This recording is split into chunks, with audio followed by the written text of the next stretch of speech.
Okay, let's dive right into this explainer. There's a simple truth that gets totally lost in the wellness world. MBSR and ASMR.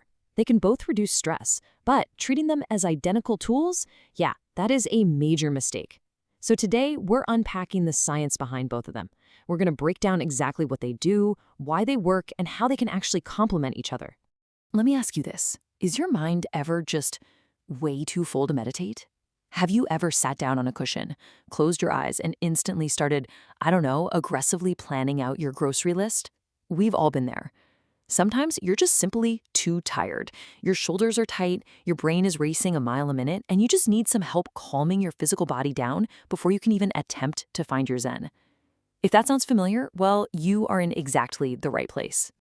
Here's our roadmap for today's explainer. First, we'll look at the stress reduction toolkit. Second, building a skill versus shifting the state. Third, the science behind the calm. And finally, combining awareness and sensation. All right, section 1, this stress reduction toolkit. Let's get right to defining our terms. So what's really fascinating about MBSR, which stands for Mindfulness-Based Stress Reduction, is just how structured it actually is. Look, this isn't just closing your eyes for 5 minutes, right? It's a highly structured clinical program. It was originally developed by John Kabat-Zinn, and it formally teaches mindfulness meditation, deep body awareness, and active stress coping strategies. It requires repeated sessions, usually with a trained guide or teacher, which really makes it a true gold standard clinical method. Now, ASMR, on the other hand, is an entirely different experience. Standing for Autonomous Sensory Meridian Response, it's a completely self-directed sensory experience. It's typically triggered by soft voices, gentle sounds, or really careful movements, and you usually consume it through online videos. The absolute key difference here is the feeling. It feels immediate, it provides comfort, and crucially, this is the big one, it requires incredibly low effort from the person experiencing it. So comparing these two, it's really not about finding identical treatments. It truly is apples to oranges. On one side, you have this clinical training program that requires real discipline and time. On the other, an accessible sensory relaxation cue that you literally just turn on. Understanding this fundamental difference is absolutely step 1 to using both of them effectively. Moving right along to section 2, building a skill versus shifting the state. Let's dive into the brain and body mechanics here. The core contrast between these two really comes down to verbs. MBSR asks you to practice. ASMR asks you to receive. MBSR is an active process. It requires actual effort to change how you relate to stress over time. But ASMR, it's entirely passive. It completely bypasses that effort to provide an immediate signal of safety directly to your nervous system. Let's break down the core mechanics a bit more. For MBSR, the main mechanism is cognitive decentering. Basically, that means building the mental muscle to notice your thoughts without automatically getting all tangled up in them. And because it teaches you how to relate to discomfort, it's best used for chronic, complex stress or trauma. Now, ASMR's mechanism is what we call autonomic downshifting.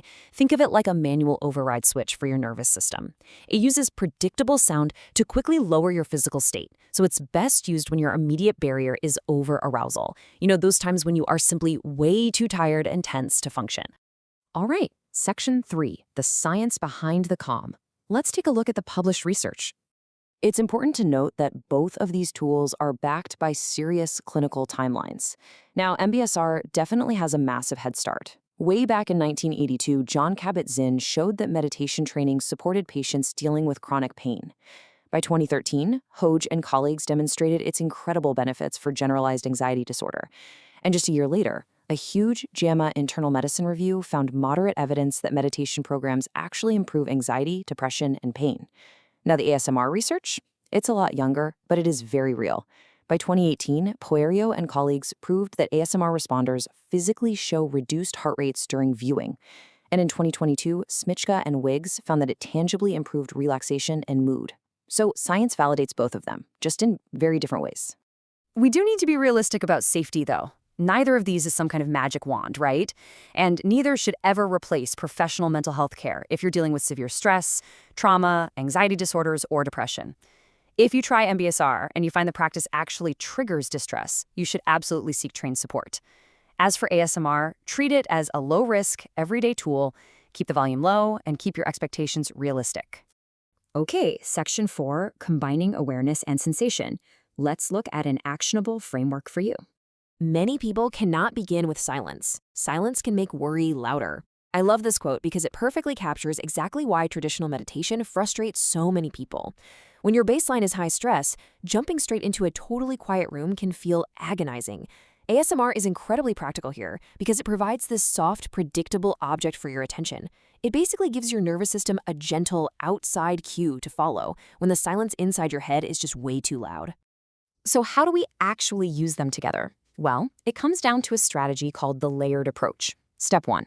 Listen to 5 minutes of calm ASMR just to settle your physical body and downshift that nervous system. Step 2.